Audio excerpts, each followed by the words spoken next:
If you can't hear me, raise your hand. Okay. Because sometimes I'm soft-spoken. Sometimes I'm not. Good evening, Venango County. I didn't know there were so many good-looking people in Venango County.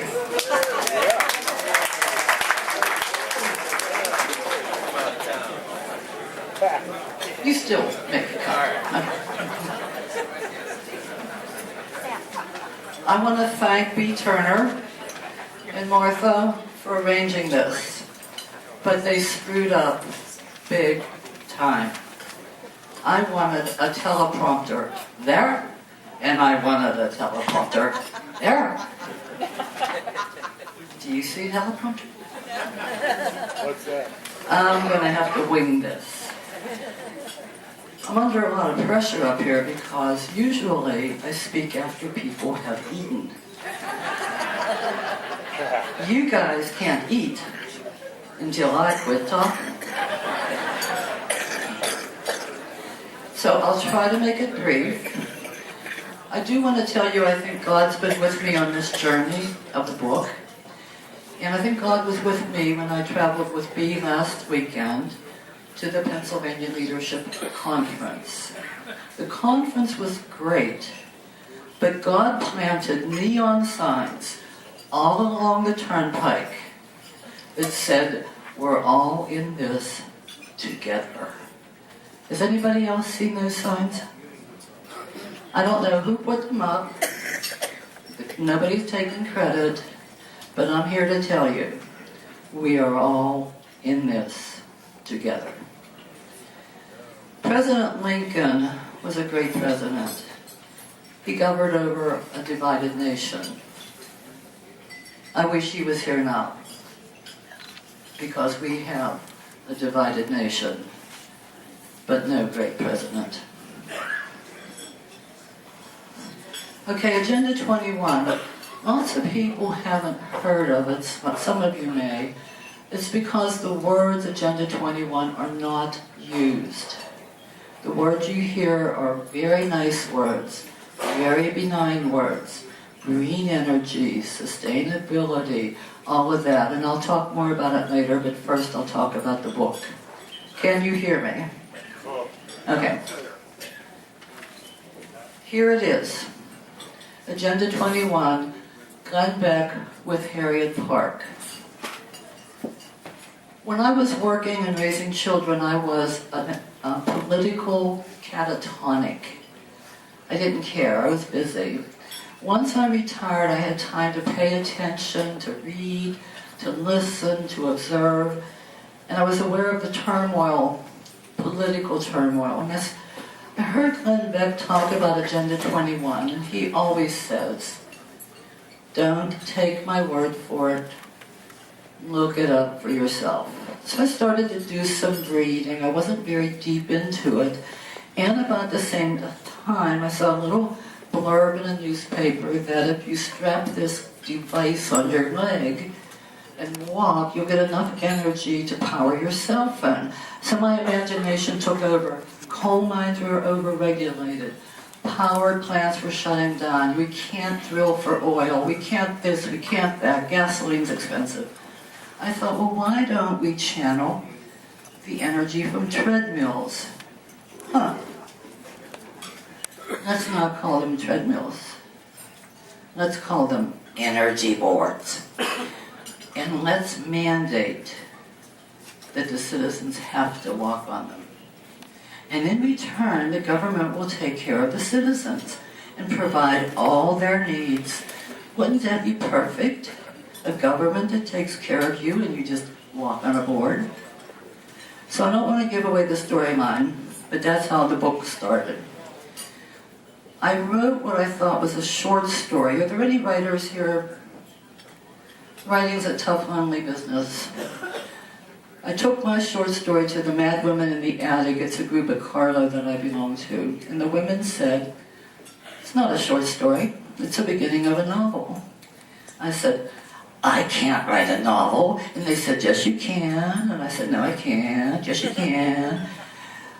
But with their support, my short story turned into chapter 1. It was time to start sending it on. I sent it to a lot of places. The publishing industry's in turmoil. And I sent it to Glenn Begg's Mercury Inc. His daughter Hannah saw it in what's called the slush pile. She read it. She said, "Dad, you got to read this." They contacted me. We became a team. Glenn, his staff, and the staff at Simon & Schuster had a frantic 4-week period back and forth of edits. My laptop died on the drop-dead deadline date. My hair caught on fire. Somehow, miraculously, I was able to get the final edits to them in time. And my kind husband, the day of the laptop dying, I said to him, "Don't come near me. Go fishing." The day after, he said, "I've got to get you out of the house." I said, "Oh, yes, thank you." So we went to Gander Mountain, Dick's, and Sears Tool Department.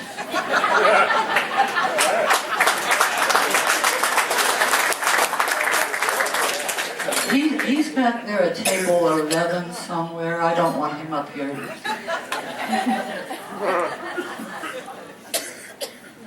So that's the story of the book, if you're interested.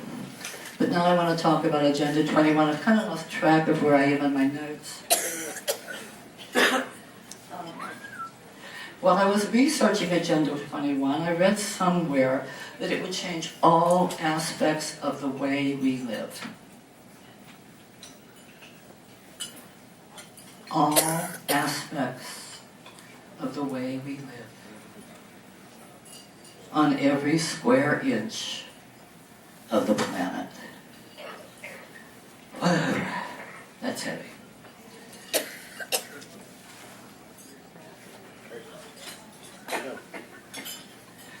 So why is this book getting so much attention? New York Times bestseller list? I'm a first-time novelist, for crying out loud. Why is it getting so much attention? Because it's important.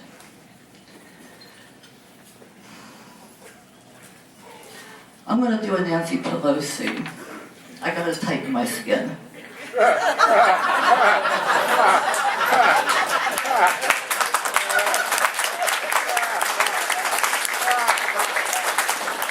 We have to pass Agenda 21 to find out what's in Agenda 21.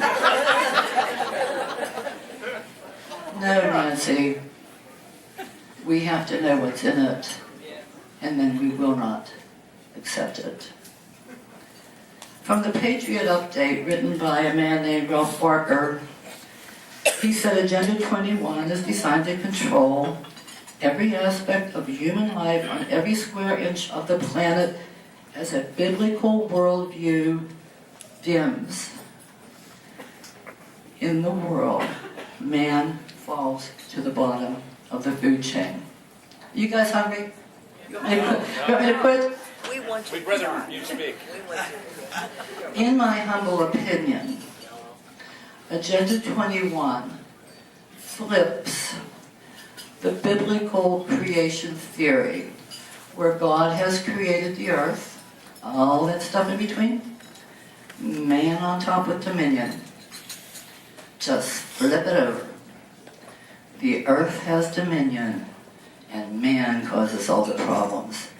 Does that sound familiar? Yeah.